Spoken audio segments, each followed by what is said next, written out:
റസൂൽ പൗലോസ് റുമാനിയക്കാർക്കെഴുതിയ റിസാലാത്ത് അധ്യായം 4. ആകയാൽ ശാരീരികമായി നമ്മുടെ പൂർവ്വപിതാവായ ഇബ്രാഹിം ഈ വിഷയത്തെക്കുറിച്ച് എന്താണ് മനസ്സിലാക്കിയത്? ഇബ്രാഹിം അവൻ്റെ അമലുകൾ കൊണ്ടാണ് നീതീകരിക്കപ്പെട്ടതെങ്കിൽ അവന് മദഹിന് വകയുണ്ട്. എന്നാൽ അള്ളാഹുവിൻ്റെ ഹദറത്തിൽ സാധ്യമല്ല. കിതാബുൽ മുഖദ്ദസിൽ പറയുന്നത് എന്താണ്? ഇബ്രാഹിം അള്ളാഹുവിൽ ഈമാൻ അർപ്പിച്ചു. അത് കാരണം അള്ളാഹു അവനെ സ്വാലിഹായവനെന്ന് കണക്കാക്കി. ജോലി ചെയ്യുന്നവൻ്റെ കൂലി കണക്കാക്കുന്നത് സ്വതക്കയായിട്ടല്ല, അവകാശമായിട്ടാണ്. അമലുകൾ കൂടാതെ തന്നെ പാപിയെ നീതീകരിക്കുന്നവനിൽ ഈമാൻ അർപ്പിക്കുന്നവൻ്റെ ഈമാൻ നീതിയായി പരിഗണിക്കപ്പെടുന്നു. അമലുകൾ നോക്കാതെ തന്നെ സ്വാലിഹായവനെന്ന് അള്ളാഹു പരിഗണിക്കുന്നവൻ്റെ നസീബ് ദാവൂദ് ഇപ്രകാരം വർണ്ണിക്കുന്നു: അതിക്രമങ്ങൾക്ക് മാപ്പും പാപങ്ങൾ മറച്ചും കിട്ടിയവർ നസീബുള്ളവർ. റബ്ബ് പാപത്തിൻ്റെ കുറ്റം കണക്കാക്കാത്തവൻ നസീബുള്ളവൻ. സുന്നത്തുകർമ്മം ചെയ്തവർക്ക് മാത്രമുള്ളതാണോ ഈ നസീബ്, അതോ സുന്നത്തുകർമ്മം ചെയ്യാത്തവർക്കുമുള്ളതോ? ഇബ്രാഹിമിൻ്റെ ഈമാൻ നീതിയായി അള്ളാഹുവിനാൽ കണക്കാക്കി എന്നാണല്ലോ നാം പറയുന്നത്. എങ്ങനെയാണത് പരിഗണിക്കപ്പെട്ടത്? അവൻ സുന്നത്ത് കർമ്മം ചെയ്തതിന് ശേഷമോ ചെയ്യുന്നതിന് മുമ്പോ? സുന്നത്ത് കർമ്മം ചെയ്തതിന് ശേഷമല്ല, സുന്നത്ത് കർമ്മം ചെയ്യുന്നതിന് മുമ്പ് തന്നെയാണ്. സുന്നത്ത് കർമ്മം ചെയ്യുന്നതിന് മുമ്പ് ഇബ്രാഹീമിന് ഉണ്ടായിരുന്ന ഈമാൻ മൂലം അവന് ലഭിച്ച നീതിയുടെ ചിഹ്നമായിട്ടാണ് സുന്നത്ത് കർമ്മം ഇബ്രാഹീമിന് ലഭിച്ചത്. ഇത് സുന്നത്ത് കർമ്മം കൂടാതെ അള്ളാഹുവിലുള്ള ഈമാൻ മൂലം നീതീകരിക്കപ്പെടുന്ന എല്ലാവർക്കും ഇബ്രാഹിം ബാപ്പയാകേണ്ടതിനും അങ്ങനെ അത് അവർക്ക് നീതിയായി കണക്കാക്കുവാനുമായിരുന്നു. ഇബ്രാഹിം സുന്നത്ത് കർമ്മം ചെയ്തവരുടെ ബാപ്പയാകുന്നു.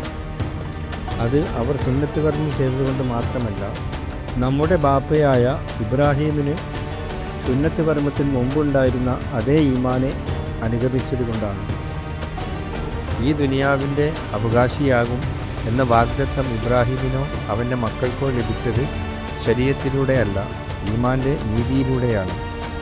ശരീഅത്തിനെ ആശ്രയിക്കുന്നവർക്കാണ് അവകാശമെങ്കിൽ ഈമാൻ അർത്ഥമില്ലാത്തതും വാഗ്ദത്തം ഫായിദയില്ലാത്തതുമായി തീരും. ശരീഅത്ത് കോപത്തിന് കാരണമാണ്. ശരീഅത്ത് ഇല്ലാത്തിടത്ത് അത് ലംഘിക്കുന്ന പ്രശ്നവുമില്ലല്ലോ. അതുകൊണ്ട് വാഗ്ദത്തം നൽകപ്പെട്ടത് ഈമാൻ്റെ അടിസ്ഥാനത്തിലാണ്. അത് അള്ളാഹുവിൻ്റെ നിയമത്തിൻ്റെ സ്വതക്കയായിരിക്കുന്നതിനും അങ്ങനെ ഇബ്രാഹീമിൻ്റെ എല്ലാ മക്കൾക്കും ശരീഅത്ത് ലഭിച്ച മക്കൾക്ക് മാത്രമല്ല, ഇബ്രാഹീമിൻ്റെ ഈമാനിൽ പങ്കുചേരുന്ന മക്കൾക്കും ലഭിക്കുമെന്ന് ഉറപ്പുണ്ടായിരിക്കുന്നതിനും വേണ്ടിയാണ്. കാരണം ഇബ്രാഹിം ഈമാനുള്ള നമ്മളെല്ലാവരുടെയും ബാപ്പയാണ്. ഞാൻ നിന്നെ ബഹുജാതികൾക്ക് ബാപ്പയാക്കിയിരിക്കുന്നു എന്ന് എഴുതിയിരിക്കുന്നുവല്ലോ. മൗത്തായവർക്ക് ഹയാത്തും അളമത്ത് ഇല്ലാത്തവർക്ക് അളമത്തും നൽകുന്നവൻ്റെ മുമ്പിൽ ഇബ്രാഹിം ഈമാൻ അർപ്പിച്ച അള്ളാഹുവിൻ്റെ ഹദറത്തിൽ ഉറപ്പുള്ളതായിരുന്നു ഈ വാഗ്ദത്തം. നിന്റെ മക്കൾ ഇങ്ങനെ ആയിത്തീരും എന്ന് അള്ളാഹുവിനാൽ അരുളി ചെയ്തിരുന്നത് കൊണ്ട് ബഹുജാതികൾക്ക് ബാപ്പയാകുമെന്ന് ആശ വെക്കാൻ സാധ്യതയില്ലാതിരുന്നിട്ടും ആശയോടെ ഇബ്രാഹിം അള്ളാഹുവിൽ ഈമാൻ അർപ്പിച്ചു. 100 വയസ്സായതുകൊണ്ട് അവൻ്റെ ശരീരം ഉപ്പയാകാനുള്ള പ്രായം കഴിഞ്ഞുവെന്നും സാറായുടെ ഗർഭപാത്രം നിർജീവമായി പോയെന്നും അറിയാമായിരുന്നിട്ടും ഇബ്രാഹിമിൻ്റെ ഈമാൻ കുറഞ്ഞു പോയില്ല. ഈമാൻ ഇല്ലാത്തവനെപ്പോലെ അള്ളാഹുവിൻ്റെ വാഗ്ദത്തിനെതിരായി അവൻ ചിന്തിച്ചില്ല. എന്നാൽ അള്ളാഹുവിനെ തംജീദ് ചെയ്തുകൊണ്ട് അവൻ ഈമാനിനാൽ ഖുവ്വത്ത് പ്രാപിച്ചു. വാഗ്ദത്തം ചെയ്തത് നിറവേറ്റാൻ അള്ളാഹുവിന് കഴിയുമെന്ന് ഇബ്രാഹിമിന് പൂർണ്ണ ഉറപ്പുണ്ടായിരുന്നു. അതുകൊണ്ടാണ് ഇബ്രാഹിമിൻ്റെ ഈമാൻ അവന് നീതിയായി പരിഗണിക്കപ്പെട്ടത്.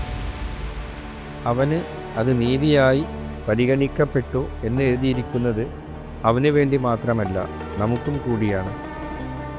ഈസാ അൽ മസീഹ് നമ്മുടെ പാപങ്ങൾക്ക് വേണ്ടി മൗത്തിന് ഏൽപ്പിക്കപ്പെടുകയും നമ്മെ കുറ്റമില്ലാത്തവരായി അംഗീകരിക്കപ്പെടുന്നതിന് വേണ്ടി ഉയർത്തുകയും ചെയ്തു. നമ്മുടെ റബ്ബായ ഈസാ അൽ മസീഹിനെ മൗത്തായവരിൽ നിന്ന് ഉയർപ്പിച്ചവനിൽ ഈമാൻ അർപ്പിക്കുന്ന നമ്മളെയും സ്വാലിഹായവനെന്ന് അത് കണക്കാക്കും.